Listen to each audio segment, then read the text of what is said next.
ಎಲ್ಲರಿಗೂ ಶರಣಾರ್ಥಿಗಳು. ಸ್ನೇಹಿತರೆ, ನೀವೆಲ್ಲ ಇತ್ತೀಚಿನ ದಿನಗಳಲ್ಲಿ ಬಹಳ ಲಕ್ಷ್ಯ ಕೊಟ್ಟು ಗಮನಿಸಿರುವ ಸಾಧ್ಯತೆಗಳಿದಾವೆ. ಬಹುತೇಕರು ಇವತ್ತಿನ ದಿನ ಒಳ್ಳೆಯ ಮೊಬೈಲ್ ಸೆಟ್ಗಳನ್ನ ಇಟ್ಕೊಂಡು ಸೋಷಿಯಲ್ ಮೀಡಿಯಾದಲ್ಲಿ ಖಾತೆಗಳನ್ನ ತೆರೆದು ಬಹಳ ಸಕ್ರಿಯವಾಗಿ ಸೋಷಿಯಲ್ ಮೀಡಿಯಾಗಳನ್ನು ಉಪಯೋಗಿಸುತ್ತಿರೋದು ನಾವು ನೋಡ್ತೀವಿ. ಹಾಗಿದ್ದಾಗ ಖಂಡಿತವಾಗಿ ನಿಮಗೆ ಈ ಕೋಮುವಾದಿಗಳು, ಸನಾತನಿ ಧರ್ಮಾಂಧರು ಒಂದಷ್ಟು ಪ್ರಗತಿಪರ ವಿಷಯಗಳ ಕುರಿತು ಹೊಂದಿರುವ ಅಸಮಾಧಾನ ಮತ್ತು ಅದರ ಕುರಿತು ಅವರು ಹರಡುತ್ತಿರುವ ಮಿಥ್ಯಗಳು ಮತ್ತು ಅಪಪ್ರಚಾರ ಇವೆಲ್ಲವನ್ನ ತಾವು ಗಮನಿಸಿರ್ತೀರಿ.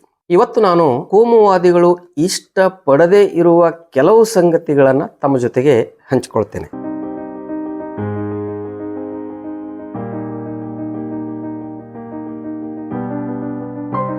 ಮೊದಲನೇದಾಗಿ, ಕೋಮುವಾದಿಗಳು ಅತ್ಯಂತ ಹೆಚ್ಚು ದ್ವೇಷಿಸುವುದು, ಇಷ್ಟಪಡದೆ ಇರುವುದು ಅಂದ್ರೆ ಕಾಂಗ್ರೆಸ್ ಅನ್ನುವ ಒಂದು ರಾಜಕೀಯ ಪಕ್ಷವನ್ನು. ಕಾಂಗ್ರೆಸ್ ಇದು ರಾಜಕೀಯ ಪಕ್ಷ ಆಗಿದ್ದು ಆನಂತರದ ಕಾಲಘಟ್ಟದಲ್ಲಿ. ಕಾಂಗ್ರೆಸ್ ಎನ್ನುವ ಸಂಸ್ಥೆ ಈ ದೇಶಕ್ಕೆ ಸ್ವಾತಂತ್ರ್ಯ ಬೇಕು ಎನ್ನುವ ಸಲುವಾಗಿ ಹುಟ್ಟು ಹಾಕಲಾದ ಒಂದು ದೊಡ್ಡ ಸಂಸ್ಥೆ. ಈ ಸಂಸ್ಥೆ ಅನೇಕ ತ್ಯಾಗ ಬಲಿದಾನಗಳ ಮೂಲಕ ಬ್ರಿಟಿಷರ ವಿರುದ್ಧ ಸೆಣಸಾಡಿ ಈ ದೇಶಕ್ಕೆ ಸ್ವಾತಂತ್ರ್ಯವನ್ನ ಕೊಡಿಸಿದಂಥ ಸಂಸ್ಥೆ. ಆನಂತರದ ಕಾಲಘಟ್ಟದಲ್ಲಿ ಅದು ಅಧಿಕಾರವನ್ನು ಹಿಡಿದು ರಾಜಕೀಯ ಮಾಡಿದ್ದು ಈಗ ಇತಿಹಾಸ. ಕಾಂಗ್ರೆಸ್ ಅನ್ನ ಕೋಮುವಾದಿಗಳು, ಸನಾತನಿ ಧರ್ಮಾಂಧರು ಯಾಕೆ ದ್ವೇಷಿಸ್ತಾರೆ? ಒಂದಷ್ಟು ಅಂಶಗಳನ್ನು ನಾವು ಗಮನಿಸಬೇಕು. ಮೊದಲನೇದಾಗಿ, ಕಾಂಗ್ರೆಸ್ ಪಕ್ಷ ಯಾವಾಗ ಕೋಮುವಾದಿಗಳು ಈ ಸ್ವಾತಂತ್ರ್ಯ ಅಂದ್ರೆ ಹಿಂದೂ ರಾಷ್ಟ್ರದ ನಿರ್ಮಾಣದ ಉದ್ದೇಶದ ಸ್ವಾತಂತ್ರ್ಯ ಚಳವಳಿ ಅಂತ ಕಾಂಗ್ರೆಸ್ ಸಂಘಟನೆಯನ್ನ ಹೈಜಾಕ್ ಮಾಡಲು ಪ್ರಯತ್ನ ಮಾಡಿದ್ರು, ಆಗ ಕಾಂಗ್ರೆಸ್ನಲ್ಲಿರುವ ಎಲ್ಲ ಪ್ರಗತಿಪರರು, ದೇಶಾಭಿಮಾನಿಗಳು ಈ ದೇಶದ್ರೋಹಿಗಳನ್ನ ದೂರ ಇಟ್ರು ಅನ್ನೋದು ಒಂದು ಕಾರಣ. ಎರಡನೇದು, ಕಾಂಗ್ರೆಸ್ ಬ್ರಿಟಿಷರ ಜೊತೆಗೆ ಹೋರಾಡುವಾಗ ಈ ಕೋಮುವಾದಿ ಧರ್ಮಾಂಧರು ಬ್ರಿಟಿಷರ ಜೊತೆಗೆ ಸ್ನೇಹವನ್ನ ಬಯಸಿ ಸರ್ಕಾರದ ಹುದ್ದೆಗಳಲ್ಲಿ ಮೆರೆತಿದ್ರು ಅನ್ನೋದನ್ನ ನಾವು ಗಮನಿಸಬೇಕು. ಹೀಗೆ ಕಾಂಗ್ರೆಸ್ ಪಕ್ಷ ಬ್ರಿಟಿಷರ ವಿರುದ್ಧ ಹೋರಾಡಿದ್ದು ಒಂದು ಕಾರಣ ಆದ್ರೆ, ಅದು ಈ ದೇಶ ಜಾತ್ಯತೀತ ರಾಷ್ಟ್ರ ಆಗಬೇಕು ಅನ್ನುವ ಕನಸನ್ನ ಹೊತ್ತಿತ್ತು. ಆ ದಿಶೆಯಲ್ಲಿ ಅದು ಅಧಿಕಾರವನ್ನು ಹಿಡಿದಾಗ ಈ ದೇಶವನ್ನ ಒಂದು ಜಾತ್ಯತೀತ ರಾಷ್ಟ್ರವಾಗಿ ನಿರ್ಮಾಣ ಮಾಡಿತು. ಅದು ಕೂಡ ಕೋಮುವಾದಿ ಧರ್ಮಾಂಧರಿಗೆ ಆಗದೆ ಇರುವಂತ ಒಂದು ಸಂಗತಿ. ಅದರ ಜೊತೆಗೆ ಈ ದೇಶದಲ್ಲಿ ಮನು ಸಂವಿಧಾನವನ್ನ ಜಾರಿಗೆ ತರಬೇಕು, ಈ ದೇಶವನ್ನು ಹಿಂದೂ ರಾಷ್ಟ್ರ ಮಾಡಬೇಕು ಅಂದ್ಕೊಂಡಿದ್ದಂತಹ ಈ ಧರ್ಮಾಂಧರಿಗೆ ನಿರಾಶೆಯಾಗಿದ್ದು ಕಾಂಗ್ರೆಸ್ನ ತಂತ್ರಗಳಿಂದ. ಕಾಂಗ್ರೆಸ್ ಈ ದೇಶಕ್ಕೆ ಒಂದು ಸರ್ವರನ್ನು ಒಳಗೊಳ್ಳುವ, ಸರ್ವರ ಹಿತಾಸಕ್ತಿ ಕಾಯುವ ಒಂದು ಸಂವಿಧಾನವನ್ನು ನೀಡಿದ್ದ ಕಾರಣಕ್ಕಾಗಿ ಅವರು ಕಾಂಗ್ರೆಸ್ ಅನ್ನ ದ್ವೇಷ ಮಾಡ್ತಾರೆ. ಮುಂದಿನ ದಿನಮಾನಗಳಲ್ಲಿ ಕಾಂಗ್ರೆಸ್ ಈ ದೇಶಕ್ಕೆ ಅನೇಕ ಕೊಡುಗೆಗಳನ್ನ ನೀಡಿದೆ.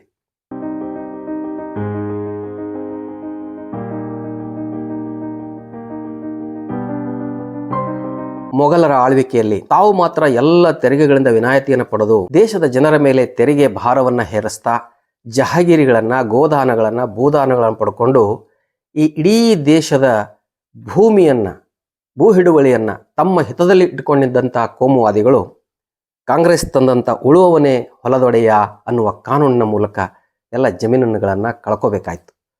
ಜಮೀನ್ದಾರಿಕೆ ಕಳ್ಕೊಂಡ ಈ ಕೋಮುವಾದಿ ಧರ್ಮಾಂಧರು ಕಾಂಗ್ರೆಸ್ ಅನ್ನು ದ್ವೇಷಿಸಲು ಅದು ಒಂದು ಕಾರಣವನ್ನು ಇಟ್ಕೊಂಡಿದ್ದಾರೆ ಅನ್ನುವಂಥದ್ದು ನಾವು ಬಹಳ ಸೂಕ್ಷ್ಮವಾಗಿ ಗಮನಿಸಬೇಕಾಗ್ತದೆ. ಇನ್ನು ನಾವು ಎರಡನೇದಾಗಿ, ಈ ಕೋಮುವಾದಿಗಳು ಕಮ್ಯುನಿಸ್ಟರನ್ನ ದ್ವೇಷ ಮಾಡ್ತಾರೆ. ಬಹುಶಃ ಕಮ್ಯುನಿಸ್ಟರ ಬಗ್ಗೆ ಹರಡಲಾದ ಮಿಥ್ಯಗಳು ಅಪಾರವಾದವು. ಕಮ್ಯುನಿಸ್ಟ್ ಸಿದ್ಧಾಂತ ಈ ದೇಶದ ಸಿದ್ಧಾಂತ ಅಲ್ಲ, ಅದೊಂದು ಶುಷ್ಕ ನಾಸ್ತಿಕವಾದಿ ಸಿದ್ಧಾಂತ. ಆದರೆ ಅದರಲ್ಲಿ ಅನೇಕ ಜೀವಪರ ಚಿಂತನೆಗಳಿದಾವೆ.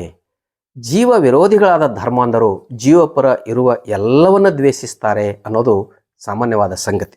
ಇಲ್ಲಿ ಕಮ್ಯುನಿಸ್ಟರು ಜೀತದ ಆಳುಗಳ ಹಿತಾಸಕ್ತಿಗಾಗಿ, ಕಾರ್ಮಿಕರ ಹಿತಾಸಕ್ತಿಗಾಗಿ, ಈ ದೇಶದವನ್ನು ಸದಾಕಾಲ ಕಾಡುತ್ತಿರುವ ವೈದಿಕ ಮೌಢ್ಯಗಳ ನಿರ್ಮೂಲನೆಗಾಗಿ ಹೋರಾಡುವ ಒಂದು ಸೈದ್ಧಾಂತಿಕ ಸಂಸ್ಥೆ ಕಮ್ಯುನಿಸ್ಟ್ ಸಂಸ್ಥೆ. ಕಮ್ಯುನಿಸ್ಟರು ಬಂಡವಾಳಶಾಹಿಗಳ ವಿರೋಧಿಗಳು. ಆದರೆ ಈ ಸನಾತನಿ ಧರ್ಮಾಂಧರು ಕಾರ್ಪೊರೇಟ್ ಕಳ್ಳೋದ್ಯಮಿಗಳ ಗೆಳೆಯರು. ಅವರ ನಂಟಿನೊಂದಿಗೆ ಇಡೀ ದೇಶದ ಸಂಪತ್ತನ್ನು ಲೂಟಿ ಹೊಡೆಯಲು ಕುಳಿತವರು. ಹಾಗಾಗಿ ಕಮ್ಯುನಿಸ್ಟರ ಜೀವಪರ ಚಿಂತನೆಗಳು, ಮೌಢ್ಯ ವಿರೋಧಿ ಧೋರಣೆಗಳು, ಬಡವರ ಪರ ಚಿಂತನೆಗಳು ಅವರನ್ನ ಕಂಗಾಲಾಗಿಸ್ತವೆ. ಹಾಗಾಗಿ ಅವರು ಕಮ್ಯುನಿಸ್ಟರನ್ನು ಕೂಡ ದ್ವೇಷ ಮಾಡ್ತಾರೆ ಅನ್ನುವಂಥದ್ದು ನಾವಿಲ್ಲಿ ಗಮನಿಸಲೇಬೇಕು.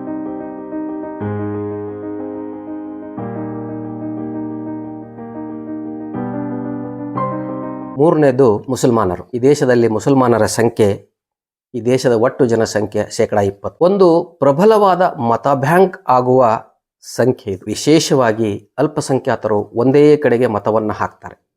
ಯಾರು ಈ ದೇಶಕ್ಕೆ ಕೆಡಕನ್ನು ಮಾಡ್ತಾರೆ, ಯಾರು ಈ ದೇಶದ ಬಹುತ್ವವನ್ನು, ಸೌಹಾರ್ದತೆಯನ್ನು ಕೆಡಿಸುವ ಶಕ್ತಿಗಳಿದ್ದಾವೆ, ಅವುಗಳ ವಿರುದ್ಧ ಕಲ್ಲು ಬಂಡೆಯಂತೆ ನಿಂತು ಓಟನ್ನು ಮಾಡ್ತಾರೆ ಅನ್ನುವ ಕಾರಣಕ್ಕಾಗಿ ಕೋಮುವಾದಿಗಳು ಮುಸಲ್ಮಾನರನ್ನ ದ್ವೇಷಿಸ್ತಾರೆ. ಈ 20% ಮುಸಲ್ಮಾನರ ಜೊತೆಗೆ ಇನ್ನೊಂದು ಸಮುದಾಯ ಬರ್ತದೆ, ದಲಿತರು. ಕೋಮುವಾದಿ ಧರ್ಮಾಂಧರಿಗೆ ದಲಿತರು ಕೂಡ ಟಾರ್ಗೆಟ್. ದಲಿತರನ್ನು ಕೂಡ ಅವರು ಇಷ್ಟಪಡೋದಿಲ್ಲ. ಯಾಕಂದ್ರೆ ಸ್ವತಂತ್ರ ಪೂರ್ವದಲ್ಲಿ ರಾಜಸತ್ಯ ಕಾಲದಲ್ಲಿ ದಲಿತರನ್ನ ಪ್ರಾಣಿಗಳಿಗಿಂತಲೂ ಹೀನವಾಗಿ ಕಂಡ ಚಾತುರ್ವರ್ಣ ವ್ಯವಸ್ಥೆಯ ಈ ಜನಕರು ಸ್ವಾತಂತ್ರ್ಯದ ನಂತರ ಡಾಕ್ಟರ್ BR ಅಂಬೇಡ್ಕರ್ ಅವರ ಸಂವಿಧಾನದ ಫಲಾನುಭವಿಗಳಾಗಿ ದಲಿತರು ಈ ಕೋಮುವಾದಿಗಳಿಗೆ ಸರಿಸಮಾನವಾಗಿ ಕುಳಿತುಕೊಳ್ಳುವ ಬದುಕುವ ಹಕ್ಕನ್ನು ಪಡೆದಿದ್ದು ಕೋಮುವಾದಿಗಳ ನಿದ್ರೆಯನ್ನು ಕೆಡಿಸಿದಂಥ ಘಟನೆ. ಹಾಗಾಗಿ ಅವರ ಮುಖ್ಯ ಗುರಿ ದಲಿತರು ಕೂಡ. 20% ಮುಸಲ್ಮಾನರು ಮತ್ತು ಅಂದಾಜು 15% ದಲಿತರು, ಇವರಿಬ್ಬರು ಕೂಡಿಕೊಂಡ್ರೆ ಒಟ್ಟು ವೋಟ್ ಬ್ಯಾಂಕಿನ ಒಂದು ಅಂದಾಜು 35% ಆಗ್ತದೆ. ಈ ದೇಶದಲ್ಲಿ ರಾಜಕೀಯ ಅಧಿಕಾರವನ್ನ ಈ ಸನಾತನಿ ಆರ್ಯ ಗಿಡುಗುಗಳು ತಮ್ಮ ಕೈಯಲ್ಲಿ ಇಟ್ಕೋಬೇಕಾದ್ರೆ ಇದು ಬಹಳ ದೊಡ್ಡ ಅಡಚಣೆ ಅವರಿಗೆ. ಈ ಕೋಮುವಾದಿಗಳ ಒಟ್ಟು ವೋಟ್ ಶೇರ್ ಇರುವುದೇ 34-33ರಿಂದ 40ರವರೆಗೆ. ಅಲ್ಪಸಂಖ್ಯಾತರು ಮತ್ತು ದಲಿತರ ಈ ಕಾಂಬಿನೇಷನ್, ಇದರ ಜೊತೆಗೆ ಒಂದಷ್ಟು ಓಟುಗಳು ಬೇರೆದು ಪಡೆದರೆ ಯಾವತ್ತಿಗೂ ಈ ದೇಶದಲ್ಲಿ ಅಧಿಕಾರ ಹಿಡಿಯಕ್ಕೆ ಆಗೋದಿಲ್ಲ ಅನ್ನುವ ಕಾರಣವನ್ನು ಇಟ್ಟುಕೊಂಡವರು ದಲಿತರನ್ನ ಮತ್ತು ಮುಸಲ್ಮಾನರನ್ನ ಉಗ್ರವಾಗಿ ದ್ವೇಷಿಸ್ತಾರೆ.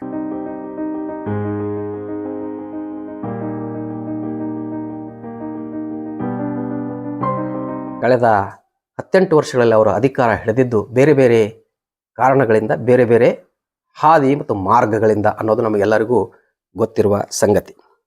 ಆ ಕಾರಣದಿಂದಲೇ ಅವರು ಮುಸಲ್ಮಾನರನ್ನ ಅಭದ್ರಗೊಳಿಸಲು, ಅವರನ್ನು ಮುಖ್ಯವಾಹಿನಿಯಿಂದ ಬೇರ್ಪಡಿಸಲು, ಅವರನ್ನು ಈ ದೇಶದ ವಿರೋಧಿಗಳಂತೆ ಬಿಂಬಿಸಲು ಸತತವಾಗಿ ಪ್ರಯತ್ನವನ್ನು ಮಾಡ್ತಿರ್ತಾರೆ. ಇಡೀ ಬಹುಜನರನ್ನ ಮುಸಲ್ಮಾನರ ವಿರುದ್ಧ ಎತ್ತಿ ಕಟ್ಟುವ ಕೆಲಸ ಕೂಡ ಅವರು ಮಾಡ್ತಾ ಇದ್ದಾರೆ. ಅದು ವರ್ಕೌಟ್ ಆಗೋದಿಲ್ಲ ಅಂತ ಗೊತ್ತಾದಾಗ ಅವರು ತಮ್ಮ ಅಧಿಕಾರವನ್ನು ಶಾಶ್ವತಗೊಳಿಸಲು NRC CAA ಅಂತ ಈ ಕರಾಳ ಕಾನೂನುಗಳು ತರುವ ಮೂಲಕ ಮುಸಲ್ಮಾನರ ಸಂಖ್ಯೆಯನ್ನು ಕಡಿತಗೊಳಿಸಿ ಅವರಿಗೆ 2ನೇ ದರ್ಜೆಯ ಪ್ರಜೆಗಳಾಗಿಸಿ ಅವರಿಗೆ ಮತದಾನದ ಹಕ್ಕುಗಳಿಂದ ವಂಚಿಸಿದರೆ ಅವರ ರಾಜಕೀಯ ಹಾದಿ ಸುಗಮ ಆಗ್ತದೆ ಅನ್ನೋದು ಕೂಡ ಒಂದು ದುರಾಲೋಚನೆ ಮತ್ತು ದೂರಾಲೋಚನೆ ಸನಾತನಿ ಕೋಮುವಾದಿಗಳಿಗೆ ಇದೆ ಅನ್ನೋದನ್ನ ನಾನು ಇಲ್ಲಿ ಬಿಡಿಸಿ ಹೇಳಬೇಕಾಗಿಲ್ಲ. ಇನ್ನು ಕ್ರೈಸ್ತರನ್ನು ಅವರು ದ್ವೇಷಿಸ್ತಾರೆ. ಕ್ರೈಸ್ತರು ಈ ದೇಶದಲ್ಲಿ ಮೆಕಾಲೆ ಶಿಕ್ಷಣ ನೀತಿಯನ್ನು ಜಾರಿಗೆಗೊಳಿಸಲು ಸಹಕಾರಿಯಾದವರು. ಕಾನ್ವೆಂಟ್ ಶಿಕ್ಷಣದ ಮೂಲಕ ಈ ಕೋಮುವಾದಿಯೇತರ ಉಳಿದ ಜನಾಂಗಕ್ಕೆಲ್ಲ ಅವರು ಶಿಕ್ಷಣವನ್ನು ಕೊಡ್ತಾರೆ ಅನ್ನೋದೊಂದು ಅವರ ಬಹಳ ದೊಡ್ಡ ಒಂದು ಹೆದರಿಕೆ.